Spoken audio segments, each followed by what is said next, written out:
Hello friends, welcome back to my channel. আমরা WP এবং KP এক্সামকে target করে যে অ্যাচিভার, সাফল্য, প্রতি মাসের যে ম্যাগাজিনগুলো আছে সেগুলো সলভ করছি। তো আজকে আমরা সলভ করব ডাব্লিউপি মেন প্র্যাকটিস সেট। আগের ক্লাসগুলোতে আমরা করেছিলাম ডাব্লিউপি এসআই প্র্যাকটিস সেট। আজকে এই পেজটা অর্থাৎ এই প্র্যাকটিস সেটটা তোমরা 93 নম্বর পেজে পেয়ে যাবে। এটার আমরা অঙ্ক সলভ করব। আগের ক্লাসটাতে আমরা জিকে সলভ করেছি। আর ক্লাসের ফুল পিডিএফ অর্থাৎ পুরো অ্যাচিভার, মে মাসের অ্যাচিভারটা আমি টেলিগ্রাম গ্রুপে প্রোভাইড করে দিয়েছি। টেলিগ্রাম গ্রুপের লিঙ্ক আমি ডেসক্রিপশন বক্সে দিয়ে রেখেছি, সেখান থেকে তোমরা ক্লিক করে জয়েন হয়ে যাবে। সেখান থেকে পিডিএফটা ডাউনলোড করে মক টেস্টগুলো একবার করে দেবে। ঠিক আছে, তো চলো আজকের ক্লাসটা শুরু করি। 1235-এর নিকটবর্তী কোন সংখ্যাটি 11 দ্বারা বিভাজ্য? 35-এর নিকটবর্তী সংখ্যা 34। এই 34কে 11 দ্বারা বিভাজ্য করে দেখো। তাহলে 11কে 11, ওইদিকে 13, 11কে 11, 24 ভাগশেষ। এখানে ভাগশেষ থাকছে 11 দ্বারা, পুরোপুরি ভাগশেষ মানে বিভাজ্য হচ্ছে না। তারপর 1135-এর নিকটবর্তী সংখ্যা 1136। এটাকে 11 দিয়ে ভাগ করে দেখো। 11কে 11, 1, 3, 11, 26। এটাও পুরোপুরি আমাদের ভাগশেষ থাকছে, পুরোপুরি বিভাজ্য হচ্ছে না, অপশান ডিও হবে না। এবার 32 হচ্ছে কাছাকাছি সংখ্যা 35-এর। 1235-এর কাছাকাছি সংখ্যা হচ্ছে 1232। এটাকে 11 দিয়ে যদি ভাগ করে দেখি, 11কে 11, 1, 3, 11 দুগুণে 22, 11 দুগুণে 22, অর্থাৎ এটা কাটাকুটি এটা পুরোপুরি ভাগ চলে যাচ্ছে। এটা ভাগ করে দেখো, 11কে 11, শেষে শূন্য আছে, সুতরাং 11 দ্বারা ভাগ যাবে না, অর্থাৎ অপশান বি এই প্রশ্নের আমাদের সঠিক অ্যান্সার। এবার কোশ্চেন 63 অর্থাৎ সেকেন্ড কোশ্চেন। ফার্স্ট কোশ্চেন 62 থেকে শুরু হয়েছে। এই অঙ্কটার কোনো ট্রিক্সের মাধ্যমে হবে না, প্রথমে আমাদের বেসিকভাবে যেভাবে আছে সেটাই সলভ করতে হবে।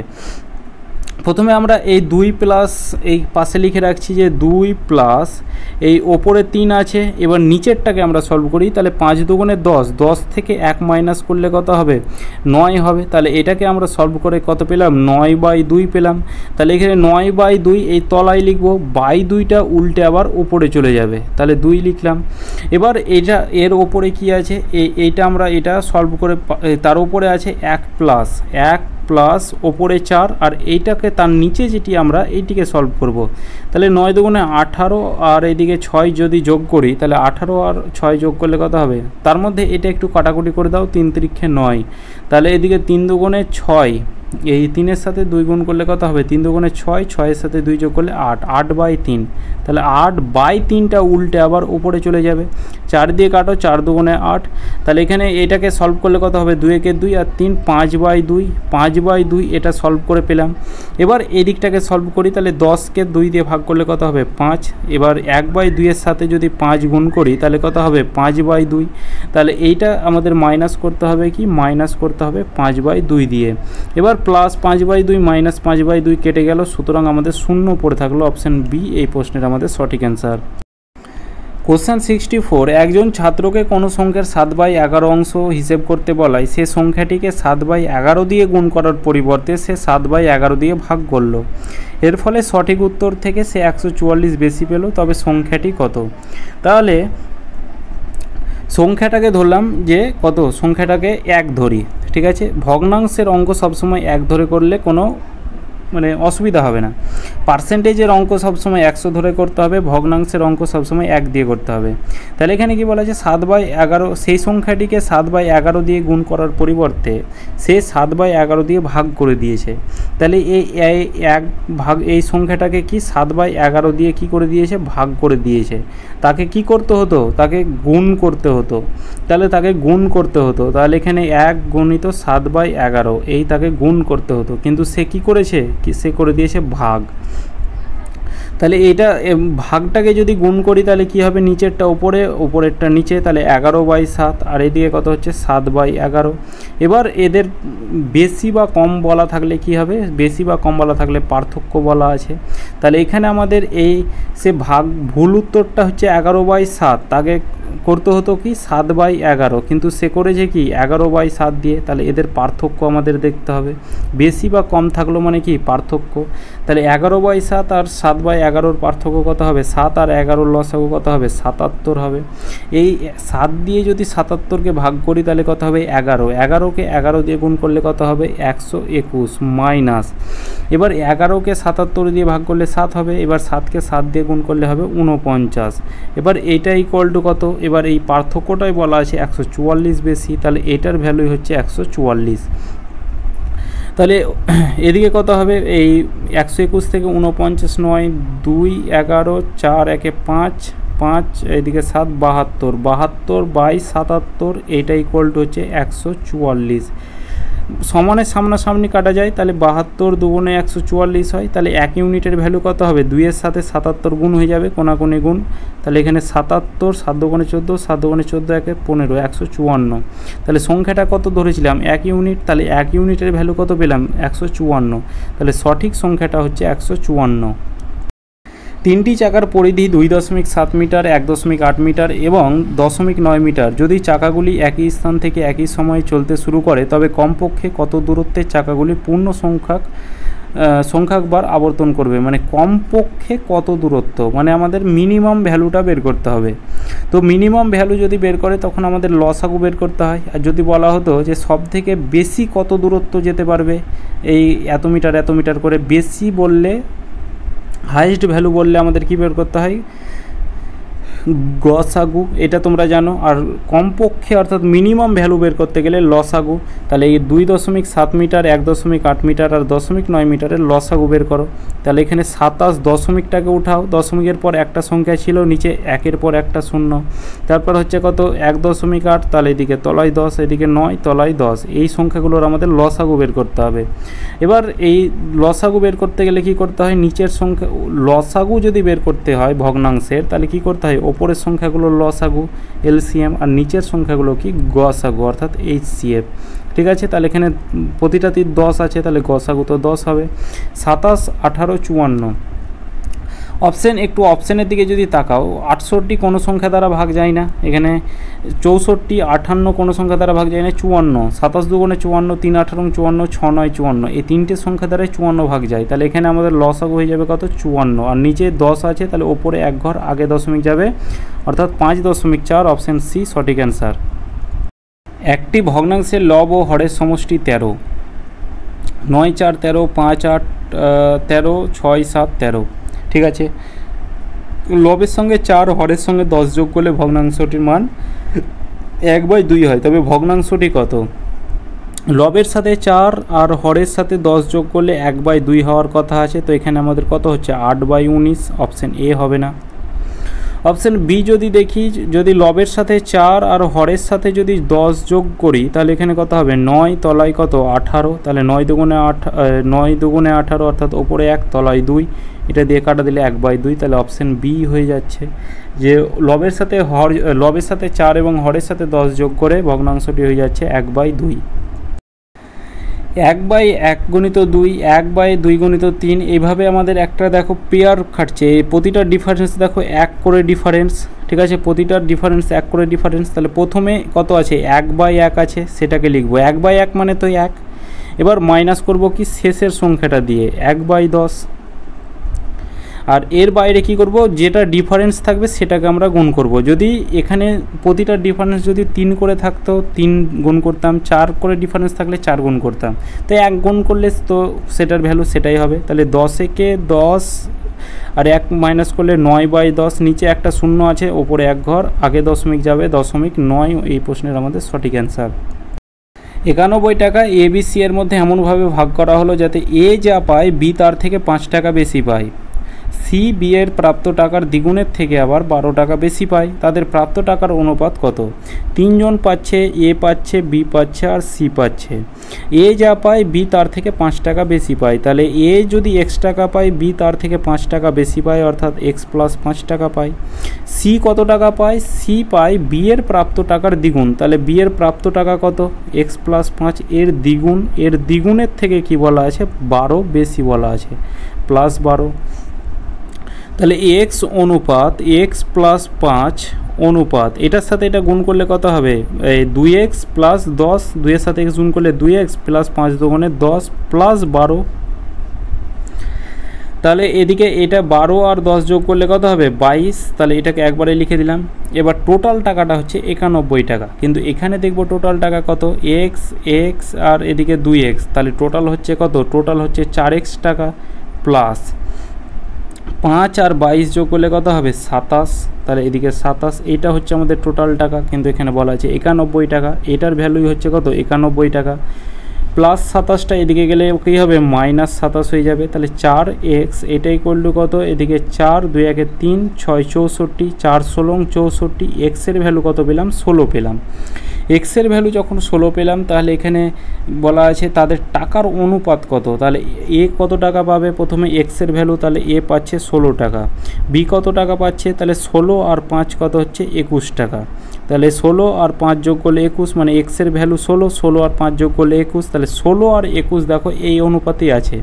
এবার এদিকে দেখো 2x প্লাস 22, তাহলে 2 ইন্টু এক্সের ভ্যালু কত 16 প্লাস 22, এটাকে তুমি যোগ করলে 54 পেয়ে যাবে, ঠিক আছে 54 পেয়ে যাবে। তো এখানে আমরা দুটো অপশানেই যখন পেয়ে গেছি, তখন আমরা শেষেরটা বের করব না, অপশান এ সঠিক অ্যান্সার। ABC একটি যৌথ ব্যবসা শুরু করে 1 বছরে এ মোট লাভের 1/3 অংশ পায়, বি 1/4 অংশ পায়, সি 5000 টাকা লভ্যাংশ পেলে এ কত টাকা লভ্যাংশ পায়। টোটাল যে প্রফিট সেটাকে ধরলাম কত, সেটাকে একটা আইডিয়া করে ধরবো। কীরকম আইডিয়া দেখো, এই 3 আর এর 4 এর লসাগু কত হবে 12, তাহলে টোটাল প্রফিট হচ্ছে 12 টাকা ধরলাম। এবার এ কত টাকা পাচ্ছে, এ পাচ্ছে মোট লাভের 1/3 অংশ, মোট লাভ কত, মোট লাভ হচ্ছে 12, 12-র 1/3 অংশ মানে কত, এই 3 4 12 অর্থাৎ 4 টাকা, ঠিক আছে 4 ইউনিট টাকা। বি কত টাকা পাচ্ছে, 1/4 অংশ পাচ্ছে, মানে মোট লাভের 1/4 অংশ, তাহলে 12 গুণিত 1/4 অংশ, 4 দিয়ে কাটা দাও 3 টাকা। তাহলে সি কত টাকা পাবে, টোটাল প্রফিট হচ্ছে 12 টাকা, এ পাচ্ছে 4 টাকা, বি পাচ্ছে 3 টাকা, টোটাল হচ্ছে 7 টাকা, তাহলে বাকিটা পাবে সি। তাহলে 7 আর 5 যোগ করলে কত হয় 12, তাহলে এই বাকিটা হচ্ছে কত সি পাচ্ছে অর্থাৎ 5 টাকা, কিন্তু এখানে বলা আছে না সি পাচ্ছে 5000 টাকা। তাহলে 5 ইউনিটের ভ্যালু হচ্ছে কত 5000 টাকা, 5 ইউনিটের ভ্যালু 5000 টাকা, 1 ইউনিটের ভ্যালু 1000 টাকা। তাহলে এখানে আমাদের কি বলা আছে, এ কত টাকা পাবে, এ এর এফিসিয়েন্সি হচ্ছে 4 ইউনিট, তাহলে 4 ইউনিটের ভ্যালু কত হবে, তাহলে 4000 টাকা হয়ে যাবে, এই আমাদের সঠিক অ্যান্সার। একজন ছাত্র স্কুলের 4টি পরীক্ষায় অঙ্কে গড়ে 35 নম্বর পেয়েছে, বার্ষিক পরীক্ষায় কত নম্বর পেলে তার নম্বরের গড় 40 হবে। তাহলে 4টি পরীক্ষায় 4টি এক্সামে সে গড় নম্বর অ্যাভারেজ কত পেয়েছে 35 নম্বর পেয়েছে। তাহলে টোটাল সে কত নম্বর পাবে, টোটাল নম্বর, তাহলে 4-এর সাথে 35 গুণ করো, মানে সংখ্যার সাথে যখন অ্যাভারেজ গুণ করি তখন টোটালটা পেয়ে যায়। তাহলে এখানে 4 5 20 শূন্য, হাতে থাকলো 2, 3 4 12 আর 2 14 অর্থাৎ 140, টোটাল নম্বরটা হচ্ছে 140। এবার বার্ষিক পরীক্ষায় প্রথমে তো 4টা পরীক্ষা হয়েছে, এবার বার্ষিক যখন পরীক্ষা হলো তাহলে একটা পরীক্ষা যোগ হলো, তাহলে 5টা এক্সামে সে গড় নম্বর, তার গড় নম্বর 40 হবে, মানে কত নম্বর পেলে তার গড় নম্বর 40 হবে, তাহলে অ্যাভারেজ নম্বরটা কত হবে 40 হবে। তাহলে এখানে টোটাল নম্বরটা দেখো, তাহলে এখানে 5 4 কত 40-এর সাথে 5 গুণ করলে হবে 200, তাহলে এখানে 140 নম্বর ছিল 4টা পরীক্ষাতে, তার সাথে তাকে 60 যোগ করতে হবে, তাকে এই 5 নম্বর অর্থাৎ বার্ষিক পরীক্ষায় তাকে 60 নম্বর তুলতে হবে, তাহলে তার নম্বরটা হবে 200, আর টোটাল নম্বরটা যখন 200 হবে তখন তার গড় হবে কত 40, ঠিক আছে। তাহলে তাকে আর 60 নম্বর কিন্তু যোগ করতে হবে, অর্থাৎ তাকে আর 60 নম্বর পেতে হবে। 9 জন শিশু একটি কাজ 360 দিনে করতে পারে, 8 জন লোক ওই কাজটি 72 দিনে করতে পারে, 12 জন মহিলা ওই কাজটি 162 দিনে করতে পারে। প্রথমে আমাদের এই শিশু, লোক এবং মহিলার ইফিসিয়েন্সি বের করতে হবে। এই অঙ্কটা অনেকটা বড় হবে। প্রথমে 9 জন শিশু অর্থাৎ 9 বয় লিখলাম, কত দিনে 360 দিনে কাজটা করতে পারে। এটা সমান কি 18 জন লোক অর্থাৎ 18 জন ম্যান কত দিনে 72 দিনে কাজটা করতে পারে, ঠিক আছে। এবার ম্যান আর ওম্যানের বয় আর ম্যানের আমরা ইফিসিয়েন্সিটা বের করব। 8 9 72, 18 2 36, 4 দিয়ে কাটা দিলে 5, 4 দিয়ে কাটা দিলে 2, তাহলে এখানে 5 বয় অর্থাৎ 5 জন শিশু সমান হচ্ছে 2 জন ম্যান। তাহলে এখানে ম্যান বাই বয় অর্থাৎ এই লোক বাই শিশু সমান কত হবে, বয়ের সাথে 5 গুণ হয়ে আছে, তাহলে 5 ওপরে নিচে 2। এবার এখানে এটা বের করো যে 18 জন লোক 18 জন ম্যান ওই কাজটি 72 দিনে করতে পারে, এটা সমান কি 12 জন মহিলা 12 জন ওম্যান কাজটা কত দিনে 162 দিনে করতে পারে, ঠিক আছে। এখান থেকে এবার ম্যান আর ওম্যানের এফিসিয়েন্সি বের করো। 6 2 8 9, 9 দিয়ে কাটা দাও, 9 দিয়ে 9 দুগুণে 18, 9 দিয়ে কাটা দাও, 9 দিয়ে 9 কে 9, 8 9 72, তাহলে 4 18 72, 4 দিয়ে 4 3 12, তাহলে 2 জন ম্যান এটা ইকুয়াল টু কত 3 ওমেন। তাহলে এখানে ম্যান বাই ওমেন এটা ইকুয়াল টু কত, তাহলে ওমেনের সাথে 3 গুণ হয়ে আছে, তাহলে 3 ওপরে নিচে 2। এবার এখানে দেখো যে ম্যান হচ্ছে 5 আর এখানে ম্যান হচ্ছে 3, তাহলে এই 5 আর 3 এর লসাগু কত 15, তাহলে এখানে ম্যানটাকে আমাদের সমান করতে হবে। তাহলে এখানে আমরা কি করব 5 দিয়ে গুণ করব, এটাকেও 5 দিয়ে গুণ করব, এদিকে আমরা কি করব 3 দিয়ে গুণ, এটাকেও 3 দিয়ে গুণ। তাহলে ম্যানের ইফিসিয়েন্সি, ওম্যানের ইফিসিয়েন্সি আর একটা হচ্ছে বয়ের ইফিসিয়েন্সি। ম্যানের ইফিসিয়েন্সি কত 15, বয়ের ইফিসিয়েন্সি কত 3 দুগুণে 6 আর ওম্যানের ইফিসিয়েন্সি হচ্ছে 5 দুগুণে 10। 3 জনের আমরা ইফিসিয়েন্সি পেয়ে গেলাম। এবার যে কোনো একটা নিয়ে নাও, এটা নাও কিংবা এটা কিংবা এটা কিংবা এটা যে কোনো, তাহলে প্রথমটা নিচ্ছি। তাহলে 9 বয়, কালারটা চেঞ্জ করি, যে 9 বয় ইন্টু 360 দিনে কাজটা করছে, এটা ইকুয়াল টু কি 4 জন লোক অর্থাৎ 4 ম্যান প্লাস 12 জন ওম্যান প্লাস এদিকে 10 জন বয় কাজটা কত দিনে করবে, অর্থাৎ ধরলাম ডি দিনে করবে।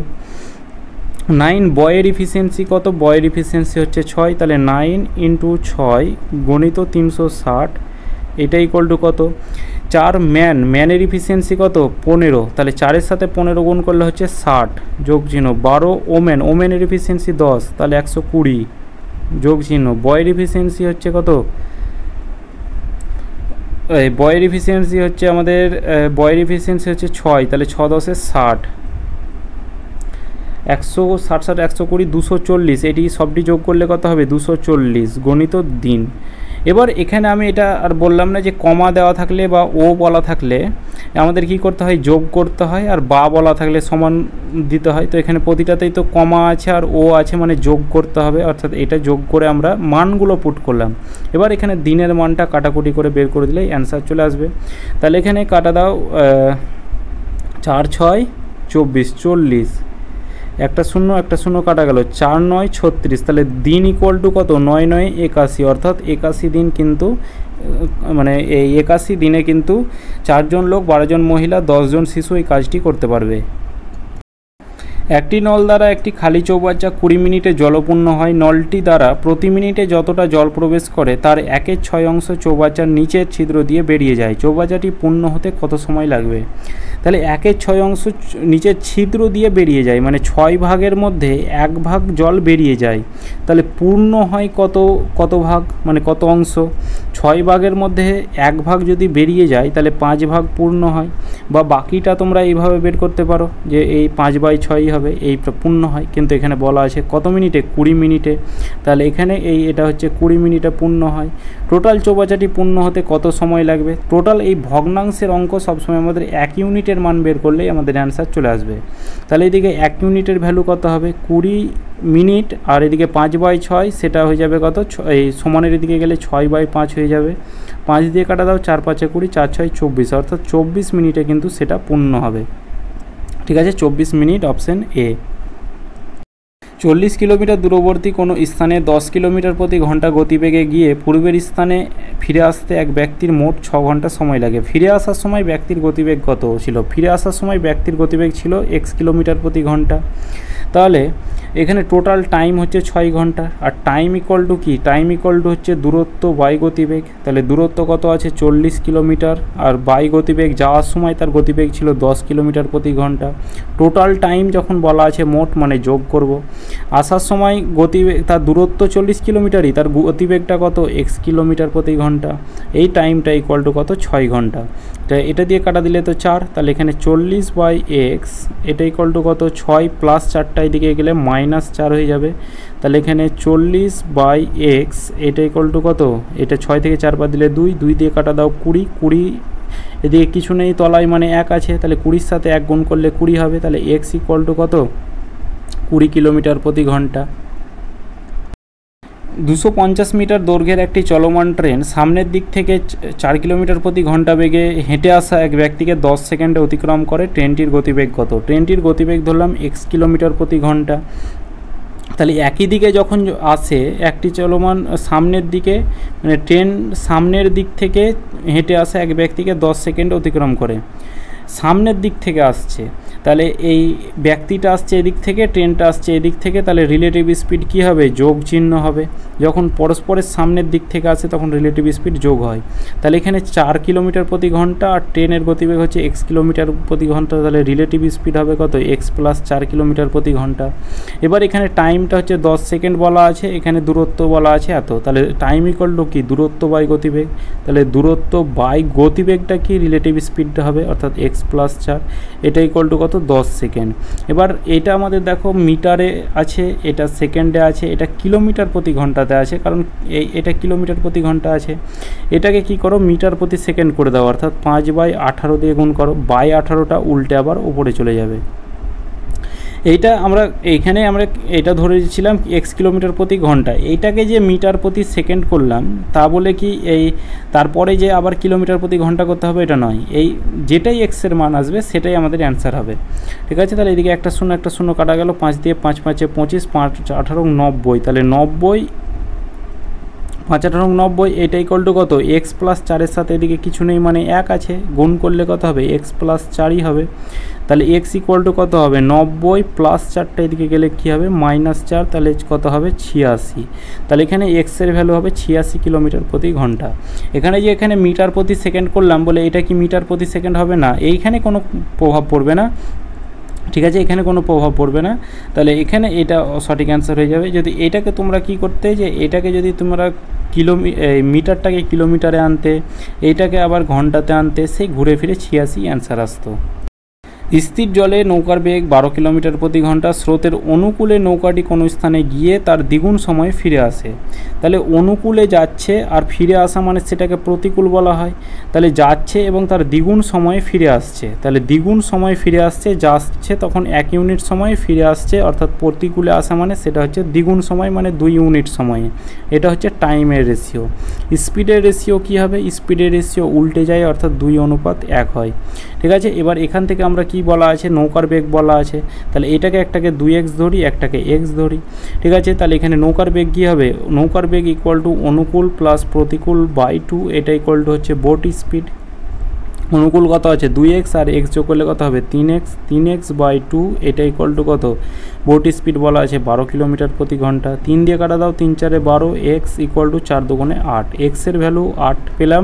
তাহলে এখানে 2x এর ভ্যালু কত হবে? 2 ইন্টু এক্সের ভ্যালু হচ্ছে 8, 16, আর এদিকে হচ্ছে কত? 8। এবার বলা আছে স্রোতের বেগ, তাহলে স্রোতের বেগ অনুকূল মাইনাস প্রতিকূল বাই 2, তাহলে অনুকূল কত আছে? 16 মাইনাস প্রতিকূল বাই 2, এটা হচ্ছে স্রোতের বেগ, স্ট্রিম স্পিড। 16 থেকে 8 বাদ দিলে 8, 8 থেকে 8/2 মানে কত? এখানে হবে 4 কিলোমিটার প্রতি ঘন্টা, এটা হয়ে যাবে স্রোতের বেগ। এক ব্যক্তি তার আয়ের 10% সঞ্চয় করে, যদি তার আয় 12.1/2% বৃদ্ধি পায় তাহলে সঞ্চয়ের পরিমাণও একই থাকে, তাহলে তার ব্যয় শতকরা কী পরিমাণ বৃদ্ধি পেয়েছে? তাহলে আয় থেকে যখন আমরা সঞ্চয় মাইনাস করব, মানে তুমি যত টাকা আয় করলে তাই থেকে তুমি সঞ্চয় রাখলে সেটাকে মাইনাস করলে কি পাওয়া যায়? ব্যয় পাওয়া যায়। ঠিক আছে, তাহলে তার আয়ের 10% সঞ্চয় করছে, তাহলে তার আয় যদি 100 টাকা হয় তাহলে সঞ্চয় করছে সে কত টাকা? 100 টাকার 10% মানে সে 10 টাকা সঞ্চয় করছে, তাহলে ব্যয় কত টাকা হবে? 100 থেকে 10 মাইনাস করো, 90 টাকা ব্যয় হবে। এরপরে তার আয় এত % বৃদ্ধি করা হলো, 12.1/2% মানে কত? 12 × 24, 25/2, 25/2 মানে কত? 25/2 মানে হচ্ছে 12 × 24 অর্থাৎ 12.5, এইটা বৃদ্ধি পায়। যদি বলা হতো 5% বৃদ্ধি পাচ্ছে তখন কি করতাম? 100-র সাথে 5 যোগ করতাম অর্থাৎ 105 লিখতাম। যদি বলতো 10% বৃদ্ধি তখন 110 লিখতাম। 12% বৃদ্ধি মানে 112 লিখতাম। তো এখানে 12.5 বৃদ্ধি মানে কত? 112.5 এটা হবে বৃদ্ধি পেয়ে, কিন্তু সঞ্চয়ের পরিমাণ একই অর্থাৎ 10 টাকা সে সঞ্চয় করে, তাহলে তার কত হবে? ব্যয় কত হবে? এটা মাইনাস করলে হবে 102.5, এটা হচ্ছে তার ব্যয়। এটা থেকে এটা মাইনাস করলে কত হয়? 102.5। এবার বলা আছে তার ব্যয় শতকরা কী পরিমাণে বৃদ্ধি পেয়েছিল? প্রথমে ছিল 90, এখন ছিল 102.5, তাহলে কত বৃদ্ধি পেয়েছে? 12.5 বৃদ্ধি পেয়েছে। কতর মধ্যে বৃদ্ধি পেয়েছে? 90-এর মধ্যে, মানে প্রথমে 90 ছিল, এত বৃদ্ধি পেয়েছে। পার্সেন্টেজ বের করো, অর্থাৎ 100 দিয়ে গুণ করো। তলায় এই একটা শূন্য দিয়ে দাও, তাহলে এই ওপরের দশমিকটা চলে গেল, তাহলে এইদিকে দুটো শূন্য কাটা গেল, তাহলে 9-কে 9, 3 9 27, আর এদিকে 5 3 8, 13.8/9%, এটাই আমাদের রাইট অ্যান্সার। এক ব্যক্তি মোট চিনির 3/5 অংশ 15% লাভে, বাকি অংশ 10% ক্ষতিতে বিক্রি করে মোটের ওপর তার 32 টাকা লাভ হয়, ক্রয় মূল্য কত ছিল? তাহলে তার মোট ক্রয় মূল্য ছিল x টাকা ধরলাম, তাহলে x টাকার 3/5 অংশ অর্থাৎ 3/5, ঠিক আছে। 15% লাভে অর্থাৎ 15/100, লাভ বললে প্লাস করব, এখানে কিছু লিখিনি আগে, মানে প্লাস আছে, সুতরাং লাভ আছে। এখানে ক্ষতি বলা আছে, এবার মোটের ওপর বলা আছে, তাহলে এখানে প্লাস লিখব মোটের ওপর।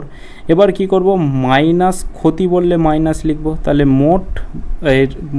মোট অর্থাৎ ক্রয় মূল্য ছিল x টাকা, x টাকার বাকি অংশ, তাহলে 5 ভাগের মধ্যে 3 ভাগ, তো প্রথমে 15% লাভ করেছে, তাহলে 5 ভাগের মধ্যে আর বাকিটা অর্থাৎ 2 ভাগ কি করবে, এটাই বাকি অংশ। এটার x, যেমন এটা x-এর 3/5 অংশ, তাহলে x-এর এটা 2/5 অংশ বাকিটা। এবার ক্ষতি বলার জন্য আমরা মাইনাস লিখলাম। এবার কি, এটার 10% ক্ষতি বলা আছে, তাহলে ইন্টু 10/100, ইন্টু 10/100, এটা ইকুয়াল টু কত বলা আছে, মোটের ওপর 32 টাকা লাভ আছে। এটা আর একবার বলে রাখি যে মোট ক্রয় মূল্য হচ্ছে x টাকা, x টাকার 3/5 অংশ, তাহলে x গণিত 3/5, 15% লাভে অর্থাৎ 15/100, তাহলে এখানে আমরা আগে কিছু লিখলাম না, কারণ লাভ বলা আছে, প্লাস লিখব। এবার মোট যখন চেয়েছে মানে যোগ চিহ্ন করতে হয়, যোগ দিতে হয়। এবার কি, যে x টাকার 2/5 অংশ, মানে বাকি অংশ, মানে কি 5 ভাগের মধ্যে 3 ভাগ 15% লাভ করেছে, তাহলে 5 ভাগের মধ্যে 2 ভাগ, মানে 5 থেকে 3 মাইনাস করো, 2 ভাগ, এই 5 ভাগের মধ্যে 2 ভাগ, এই x অংশটার x গণিত 2/5, 10% ক্ষতি বলা আছে, তার জন্য এখানে মাইনাস লিখলাম, কিংবা এখানে লিখলেও তো একই কথা, ঠিক আছে। এবার এটা ইকুয়াল টু কত, 32, তাহলে এদিকে এই তলায় 500, ওপরে 3 15 45x, এই প্লাসে মাইনাসে কী হবে, এই প্লাসে মাইনাসে মাইনাস হয়ে যাবে, ঠিক আছে। তাহলে 5-এর সাথে 100 গুণ করলে 500 হবে, আর 10-এর সাথে 2 গুণ করলে হবে 20x, এটা ইকুয়াল টু কত, 32।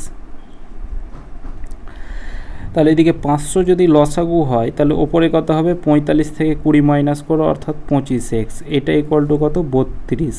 25 দিয়ে কাটো, 25 দুগুণে 50 অর্থাৎ 20, x ইকুয়াল টু কত হবে, 32-এর সাথে 20 গুণ করতে হবে, অর্থাৎ 32 দুগুণে 64, 640 টাকা। এক ব্যক্তি 5000 টাকা করে ব্যাংকে 8% হারে 4 বছরের জন্য এবং 10% হারে 5 বছরের জন্য রাখলেন, সুদের পার্থক্য কত? তাহলে প্রথমে সুদ কত টাকা হচ্ছে, 5000 টাকার সুদের ফর্মুলা কি, PRT/100, তাহলে 5000 টাকা, পি আর হচ্ছে 8%, টি হচ্ছে 4 বছরের জন্য, এটা বাই 100, তাহলে এখানে সুদ কত হচ্ছে, 4 5 20, 20 8 দুগুণে 16, অর্থাৎ 1600 টাকা। প্রথম বছরের সুদ হচ্ছে 1600 টাকা। দ্বিতীয় বছরের সুদ কত, তাহলে এখানে 5000 টাকার রেট কত, রেট হচ্ছে 10% হারে, টাইম হচ্ছে 5 বছরের জন্য, এটা বাই 100, তাহলে দুটো 0 কাটা গেল, 5 5 2500 টাকা দ্বিতীয় বছরের সুদ। এদের বলা আছে কি সুদের পার্থক্য কত, তাহলে এই দুটোর পার্থক্য অর্থাৎ মাইনাস করো, 2500 থেকে 1600 মাইনাস করলে কত হবে, 400, আর 500 হচ্ছে 900 টাকা, তাহলে সুদের পার্থক্য হচ্ছে 900 টাকা। সুদের পর্ব 3 মাস হলে বার্ষিক 8% হারে 30,000 টাকা 9 মাসের চক্রবৃদ্ধি সুদ নির্ণয় করো। তাহলে আগে কি থাকে, সুদ 2 মাস অন্তর হলে, এটা 3 মাস অন্তর বলা আছে, তাহলে 3 মাস অন্তর হলে 12 মাসে তাকে কতবার সুদ দিতে হবে, 3 মাস অন্তর হলে তাকে 12 মাসে 4 বার কিন্তু সুদ দিতে হবে। এই 4কে কি করব, এই 4কে করব 8 রেটের সাথে কি করতে হয়, ভাগ করতে হয়, অর্থাৎ এই 4 দিয়ে ভাগ করো, অর্থাৎ রেট হয়ে গেল 2%। টাইমের সাথে কি করতে হয়, গুণ করতে হয়, কিন্তু টাইম বলা আছে 9 মাস, তাহলে 9 মাসটাকে বছর করলে 12 দিয়ে গুণ করে দিতে হয়। এবার টাইম এখানে বছরে তাকে 4 বার সুদ লাগছে, তাহলে 4 দিয়ে গুণ করে দাও, 4 3 12, 3 3 9, অর্থাৎ এখানে সুদটা হচ্ছে 3 বছরের। আবার 30,000 টাকার 3 বছরের 2% হারে চক্রবৃদ্ধি সুদ নির্ণয় করো। তাহলে এখানে এই 2% কথাটার অর্থ হচ্ছে 1/50, ঠিক আছে। 50কে যদি এখানে 3 বার গুণ করি, 5 5 25, 5 25 125, আর এদিকে হচ্ছে 1 2 3। এবার এটা চক্রবৃদ্ধি সুদ আমরা বের করব। এটার এই 1 লক্ষ, এই 1 2 5 1 2 3, এটার 1/50 মানে কত? তাহলে এই একটা 0 0 কাটা দাও, 5 25 125, এদিকে 2500 টাকা। তাহলে প্রথম বছরে 2500 টাকা সুদ, তারপরের বছরেও 2500 টাকা হবে, তারপরের বছরেও 2500 টাকা হবে। 2500 টাকার আবার 1/50 মানে কত? 0 0 কাটা যাবে, 5 5 25, অর্থাৎ 50 টাকা। এই প্রথম বছরের সুদটা আবার শেষ বছরেও যুক্ত হবে, দ্বিতীয় বছরের সুদটা আবার তৃতীয় বছরে যুক্ত হবে। এই দ্বিতীয় বছরের সুদের ওপর আবার সুদ লাগবে, অর্থাৎ 50-এর 1/50 মানে 1। আমাদের এখানে চক্রবৃদ্ধি সুদ কত হবে? তাহলে এখানে 3 25 7500, তাহলে এখানে 7500 প্লাস 3 5 15 150, আর এদিকে হচ্ছে 1 যোগ করলে এদিকে 1 5 6 7, এইটা সবটি যদি যোগ করি সেটা হয়ে যাবে আমাদের চক্রবৃদ্ধি সুদ, অর্থাৎ 7651। এখানে আমাদের টাকাটা ধরেছি এইটা, কিন্তু এই টাকাটা এইটা, তাহলে এইটার ভ্যালুই হচ্ছে কত? এইটা 30,000। তাহলে এদিকে 3টে 0 3টে 0 কাটা গেল, 4টা 0, এদিকে হচ্ছে 3টে 0, ঠিক আছে। তাহলে 125 ইউনিটের ভ্যালু কত? 30। 1 ইউনিটের ভ্যালু কত? তাহলে তলায় 125, তাহলে তলায় 125, ঠিক আছে। সরি, লেখাটা আমি এখানে লিখছি যে 125 ইউনিটের ভ্যালু হচ্ছে কত? 125 ইউনিটের ভ্যালু 30। 1 ইউনিটের ভ্যালু কত? তলায় 125 চলে আসবে, 5 দিয়ে কাটো, 5 6 30, 5 দিয়ে কাটো, 5 25 125। তাহলে 1 ইউনিটের ভ্যালু 6/25 হলে 7651 ভ্যালু কত হবে? তাহলে এইটার ভ্যালু কত হবে? 7651। তাহলে 6 দিয়ে গুণ করলে কত হবে? 6 দিয়ে গুণ করলে হবে 6কে 6, 5 6 30-এর 0, হাতে থাকলো 3, 6 6 36, 3 39, হাতে থাকলো 3, 6 7 42, আর 3 হচ্ছে 45। এবার এটাকে আমাদের কি করতে হবে? এবার এটাকে আমাদের 25 দিয়ে কিন্তু ভাগ দিতে হবে। 2 ঘর ভাগ দিলেই হয়ে যাবে। তাহলে 25কে 25, প্রথমে এখানে আমরা ভাগটা করছি 45 45 9 0 6, ঠিক আছে। নিচে লেখাটা উঠছে না, এটাকে যদি 25 দিয়ে ভাগ করি তাহলে প্রথমে 25কে 25 হচ্ছে, তাহলে 25 যদি হয় তাহলে এদিকে হচ্ছে কত? 0 20, দিকে 9 নামলো, 8 25 200, তাহলে 8 25 200, তাহলে এখানে 18 হচ্ছে, 8 25 200 9 নামছে, তাহলে 18 দিয়ে দেখো কোন অপশান আছে? এই অপশান 16, আর এটা 13 দিয়ে আছে, এইটা 18, এটা 18। তো এইটা যেহেতু পুরোপুরি আমাদের কাটাকুটি যাচ্ছে না, এটা যে 6 ইউনিটের ভ্যালু, 1 ইউনিটের ভ্যালু হচ্ছে 6/25, এই টোটাল চক্রবৃদ্ধি সুদটা হচ্ছে এটা পুরোপুরি কি আমাদের কাটাকুটি যাচ্ছে? কাটাকুটি যাচ্ছে না, মানে সেটা আমাদের পয়েন্টটা হবে, ঠিক আছে। কাটাকুটি গেলে আমাদের পয়েন্ট হতো না, তো এখানে অপশান এ সঠিক অ্যান্সার। 8 টাকা কেজি এবং 12 টাকা কেজি দরে নুন মিশিয়ে 100 কেজি মিশ্রিত নুন তৈরি করলে প্রতি কেজির ক্রয় মূল্য 10 টাকা হলো 2 প্রকার নুন কত কেজি? 1 টাকা 8 টাকা, একটা হচ্ছে 8 টাকা প্রতি কেজি, আর একটা হচ্ছে 12 টাকা প্রতি কেজি। এবার 2 প্রকার মিশ্রিত করলে যে ক্রয় মূল্যটা হবে সেটা হবে 10 টাকা প্রতি কেজি। তাহলে এটাকে আমরা কি করব? অ্যালিগেশন মেথড ইউজ করব। 12 থেকে 10 মাইনাস করলে 2, 8 থেকে 10 থেকে 8 মাইনাস করলে 2, অর্থাৎ 1:1। টোটাল হচ্ছে কত? 2 ইউনিট কেজি। এখানে বলা আছে টোটাল হচ্ছে 100 কেজি, মানে এই 2 প্রকার নুন 100 কেজি। তাহলে এই 2 প্রকার নুন আমরা 2 ইউনিট কেজি পেলাম। তাহলে 1 ইউনিটের ভ্যালু কত?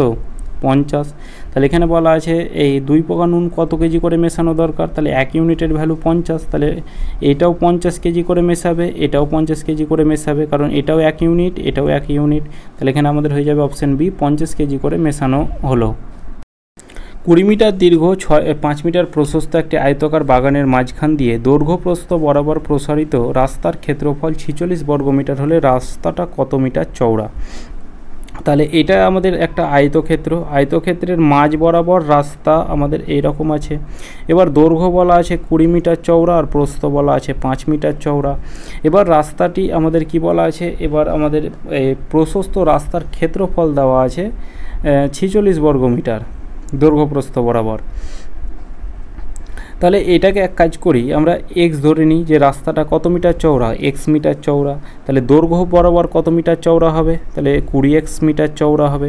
প্রস্থ বরাবর কত মিটার চওড়া হবে, 5x মিটার চওড়া হবে। ঠিক আছে, এবার এইটাকে কি করব, দৈর্ঘ্য প্রস্থ বরাবর যোগ করব, যোগ করে কি করব দেখো, এই রাস্তার ক্ষেত্রফলটাকে আমরা মাইনাস করব কি, আর এক্সটা দেখো দুবার রিপিট হচ্ছে, একবার এই বরাবর একবার এই বরাবর, দুবার রিপিট হচ্ছে। তাহলে এক্স গণিত এক্স দুবার রিপিট হচ্ছে, অর্থাৎ এক্সের স্কোয়ার। এই এক্সের স্কোয়ারটাকে আমরা মাইনাস করব, মাইনাস করলে কত হবে, যে ক্ষেত্রফলটা সেটাই হচ্ছে আমাদের 46 বর্গমিটার। তাহলে 20x আর 5 যোগ করলে কত হবে, 25x মাইনাস এক্সের স্কোয়ার, এটা ইকুয়াল টু হচ্ছে 46। এবার এখানে এক্সের ভ্যালু পুট করো যেন আমাদের এই ডিফারেন্স করে আমাদের 46 হয়। তাহলে প্রথমে যদি 2 মিটার ধরি, তাহলে 25 দুগুণে 50 আর এক্সের স্কোয়ার অর্থাৎ 2 এর স্কোয়ার 4, মানে 25 দুগুণে হচ্ছে কত, 25-এর সাথে 2 আর এদিকে 2 এর স্কোয়ার 4। তাহলে 50 থেকে 4 মাইনাস করলে কত হবে, 46 হবে। তাহলে অপশান 2 এই প্রশ্নের আমাদের সঠিক অ্যান্সার। 625 বর্গমিটার ক্ষেত্রফল বিশিষ্ট বর্গাকার বাগানের ভেতরের দিকে সমান পরিসর বিশিষ্ট রাস্তার ক্ষেত্রফল 184 বর্গমিটার। তাহলে রাস্তাটি কত মিটার চওড়া। তাহলে এবার এটা আমাদের ক্ষেত্রফল বর্গাকার বাগান বলা আছে। তাহলে বর্গাকার বাগান মানে কি, যার 4টা বাহুই সমান।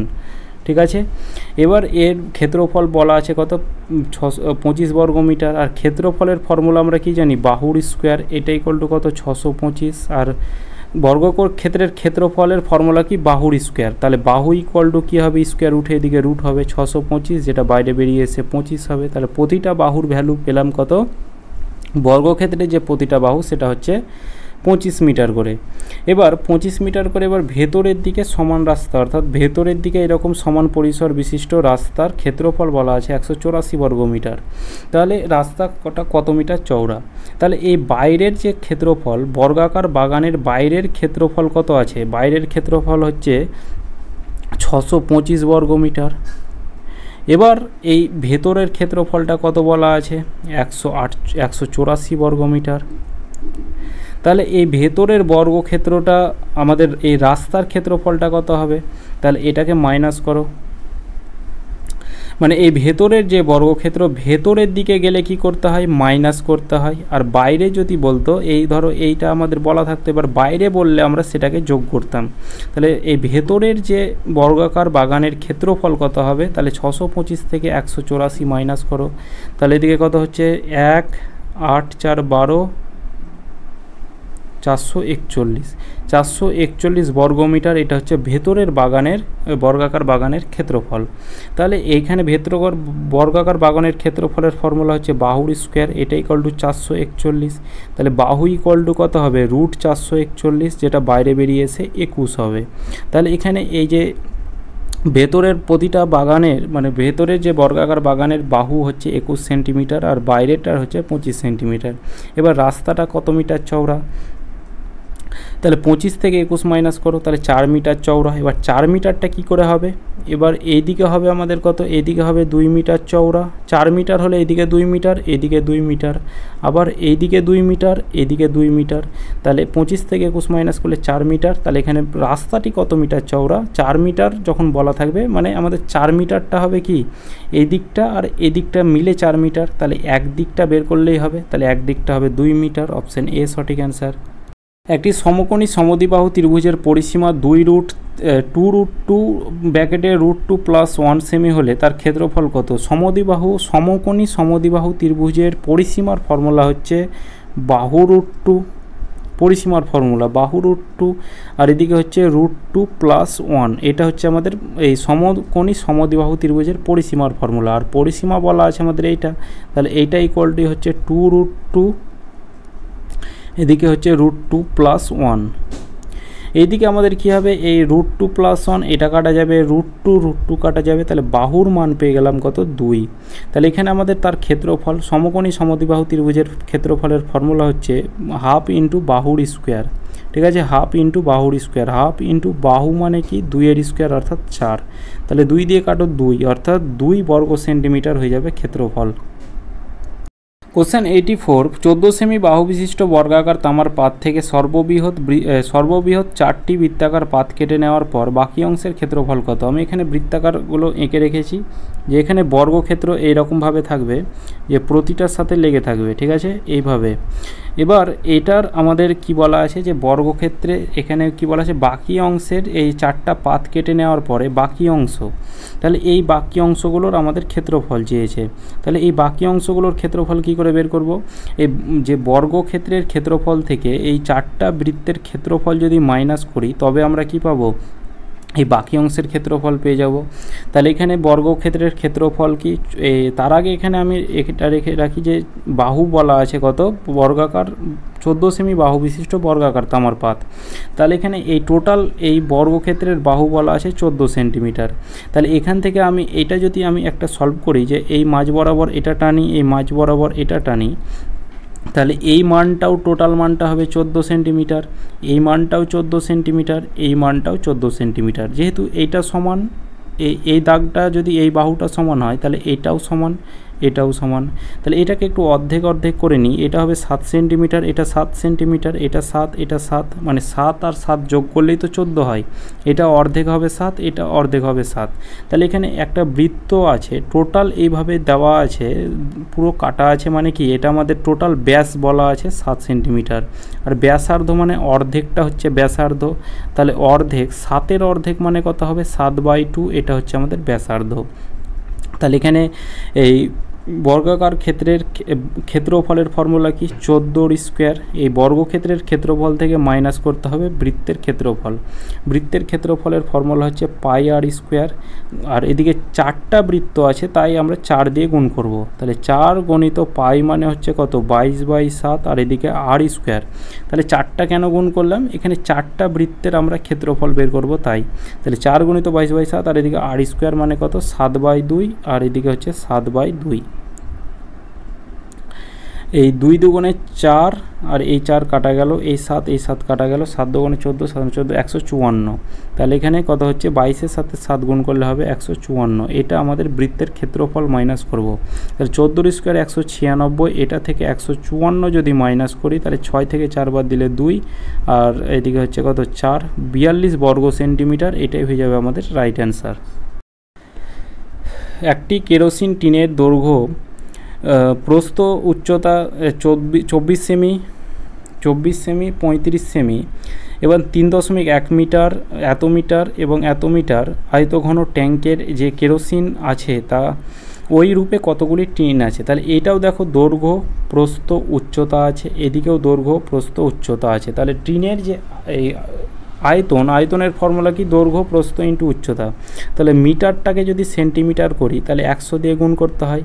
তাহলে 3.15 সাথে 100 গুণ করলে কি হবে, এই 0.2 ঘর পিছিয়ে যাবে অর্থাৎ 315। এটা হচ্ছে দৈর্ঘ্য। প্রস্থ হচ্ছে এই 120, কারণ 1.2 মিটার আছে, তার সাথে যদি 100 গুণ করি তাহলে এইভাবে করতে পারো যে দশমিক উঠে তলায় একটা শূন্য, এই 0 0 কেটে গেল, 120 হলো। গণিত এদিকে হচ্ছে কত, 72। দশমিকের পর দুটো সংখ্যা আছে, তাহলে এদিকে হয়ে যাবে আমাদের 72 মিটার।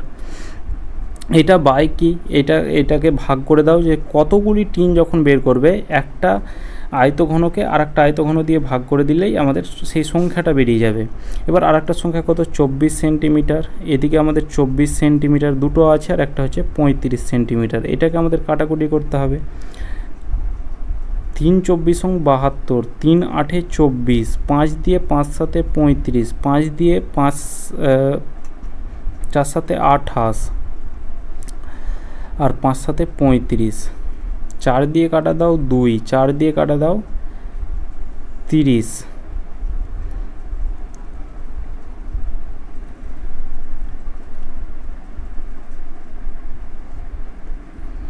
আর 7 দিয়ে আর কাটাকুটি যাবে, আর কাটাকুটি তো যাচ্ছে না, পয়েন্টও অ্যান্সার আসছে না, এটা মনে হয় কাটাকুটিটা ভুল হলো। 315 গণিত 120 গণিত 72, তলায় কত? তলায় হচ্ছে 24 centimetre into 24 centimetre into 35 centimetre.